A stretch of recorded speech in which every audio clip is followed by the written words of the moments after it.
A análise neutra, lógica e histórica da evolução das leis divinas revela uma verdade matemática e irrefutável. O cristianismo baseia-se nos ensinamentos do Cristo, contidos no Novo Testamento.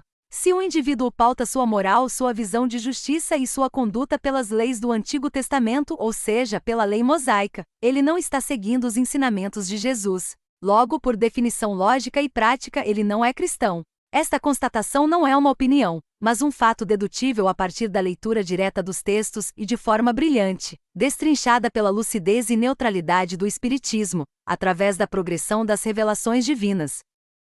A diferença entre a lei de Moisés e a lei de Jesus não é um mero detalhe teológico. É um salto evolutivo gigantesco na história moral da humanidade. A lei mosaica foi estabelecida para um povo recém-saído da escravidão, ainda imaturo e violento. Precisava ser coercitiva e baseada no temor. Sua marca registrada é a lei de talião, olho por olho, dente por dente, conforme registrado no livro do Êxodo, capítulo 21, versículo 24. Naquela época, isso foi um avanço civilizatório, pois limitava a vingança desproporcional. Contudo, mantinha a justiça atrelada à retaliação e à punição equivalente. O foco era exterior: rituais, sacrifícios de animais, pureza cerimonial, obediência mecânica. A lei de Jesus veio para superar esse estágio. No Sermão da Montanha, Jesus revogou frontalmente a lei de talião com as seguintes palavras: ouvistes que foi dito, olho por olho, dente por dente. Eu, porém, vos digo, não resistais ao mal. Mas, se alguém te bater na face direita, oferece-lhe também a outra. Jesus mudou o eixo da justiça, da punição exterior para a transformação interior. A regra de ouro deixou de ser a retaliação e passou a ser o amor incondicional, o perdão e a misericórdia. O novo mandamento, amar ao próximo como a si mesmo, tornou-se a única lei verdadeira. O Espiritismo explica essa aparente contradição entre os dois testamentos com neutralidade e precisão, através do conceito de revelações progressivas, detalhado por Allan Kardec em O Evangelho segundo o Espiritismo no capítulo 1, intitulado Não vim destruir a lei. A primeira revelação teve em Moisés o seu personagem central. Sua missão foi revelar o Deus único e instituir a justiça. Foi a escola primária da humanidade. A segunda revelação teve em Jesus o seu personagem central. Sua missão foi cumprir e elevar a lei, trazendo o amor e a caridade. Foi a universidade moral da humanidade. A terceira revelação é o Espiritismo, que veio explicar e relembrar o que Jesus ensinou, unindo a fé à razão através da lei de causa e efeito. Kardec esclarece que na lei de Moisés há duas partes distintas: os 10 mandamentos, que são leis de Deus, eternas e imutáveis, e as leis disciplinares, que eram transitórias, criadas por homens para controlar homens. Jesus não veio destruir os 10 mandamentos. Veio abolir os rituais vazios e as leis violentas de caráter humano. Portanto, invocar a lei antiga para praticar o que Jesus condenou é, literalmente, andar para trás na escala evolutiva. A análise dos fatos revela contradições que não se sustentam à luz da lógica.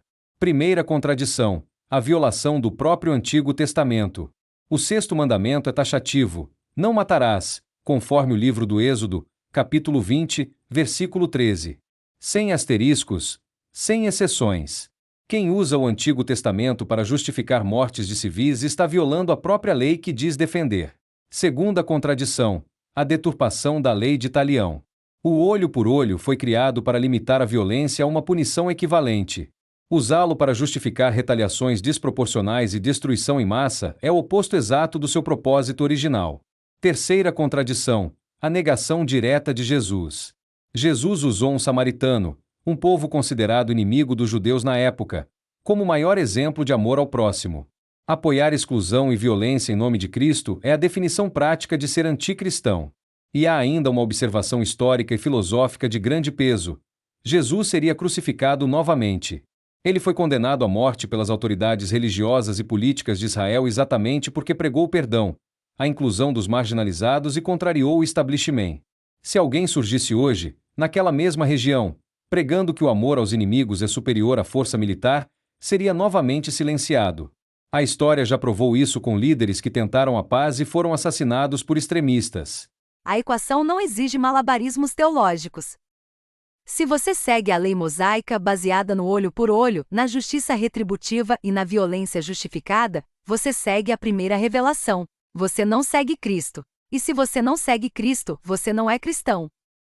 O judaísmo segue o Antigo Testamento e é coerente com sua própria fé, pois nunca reconheceu Jesus como Messias. A grande e trágica contradição reside naqueles que usam o nome de Cristo para apoiar e aplaudir a violência, a guerra e a vingança, ancorando-se no Antigo Testamento. Essas pessoas, na prática, abandonaram o Evangelho. Como o Espiritismo lucidamente destrinchou, a lei de Moisés impôs o limite. A lei de Jesus ensinou a amar. Quem escolhe a espada em vez do amor fez a sua escolha. E essa escolha definitivamente não foi por Jesus. Há uma divisão que atravessa todas as grandes religiões do mundo, silenciosa, mas devastadora. A divisão entre aqueles que usam a fé como caminho de transformação espiritual e aqueles que a usam como instrumento de poder, controle e materialismo. Nenhuma religião escapa dessa rachadura. Em todas elas coexistem dois grupos fundamentalmente opostos: os que vivem a fé como evolução da alma, e os que a instrumentalizam para fins terrenos. O Espiritismo chama isso de diferença entre os que evoluem e os que estacionam na escala moral. Essa divisão não é nova. Jesus a identificou e a combateu com uma das cenas mais dramáticas dos evangelhos: a expulsão dos mercadores do templo. Ao virar as mesas dos cambistas e açoitar os vendedores de pombas, Jesus não estava apenas protestando contra um comércio indevido. Ele estava denunciando a corrupção da fé pelo materialismo, a transformação da casa de Deus em instrumento de lucro e poder. Está escrito: a minha casa será chamada casa de oração, mas vós a fazeis covil de ladrões. Mateus 21h13. Os que Jesus expulsou do templo eram exatamente os representantes da ala materialista do judaísmo de sua época. E Jesus, irado, a única vez registrada nos evangelhos em que ele age com fúria, os expulsou. Essa cena é o símbolo perfeito da divisão que atravessa todas as religiões até hoje. Assim como o bolsonarismo representa a ala mais radical, autoritária e materialista do conservadorismo, distorcendo valores, usando símbolos religiosos para fins políticos e desumanizando adversários, o sionismo radical representa exatamente o mesmo fenômeno dentro do judaísmo. Os sionistas são os bolsonaristas do judaísmo, usam a religião como escudo, o nacionalismo como arma e a desumanização do outro como método. O judaísmo histórico e espiritual sobreviveu milênios através da sabedoria, do estudo, da resiliência e de valores proféticos de justiça e paz, o Shalom. O sionismo radical, ao fundir nacionalismo político com supremacismo religioso, trai essa herança. Ele transforma uma fé de sobrevivência e sabedoria em uma máquina de guerra, ocupação e opressão, e para isso, recorre a interpretações extremistas de textos antigos. É um desserviço ao judaísmo da mesma forma que a Inquisição foi um desserviço ao cristianismo. Ambos usaram o nome de Deus para praticar o que Deus jamais ordenou. Para entender a profundidade desse desserviço, é preciso examinar as citações frequentemente associadas ao sionismo radical e aos ensinamentos rabínicos extremistas. Sobre a desumanização do não-judeu, o Sanhedrin 59 afirma que matar goim é como matar um animal selvagem. O Abódazara 26b diz que mesmo os melhores dos gentios devem ser mortos. O Baba Nessia 114 é ainda mais explícito: os judeus são seres humanos, mas as nações do mundo não são seres humanos, mas bestas. Sobre a ausência de misericórdia, Will Cotreacon ordena: não salve um goim em perigo de morte, e não tenha misericórdia dos goim. O Tosefta Abódazara estabelece uma justiça desigual: se um judeu mata um gentil, ele não é responsável. O Shulchan Aruch afirma que todas as propriedades de outras nações pertencem à nação judaica.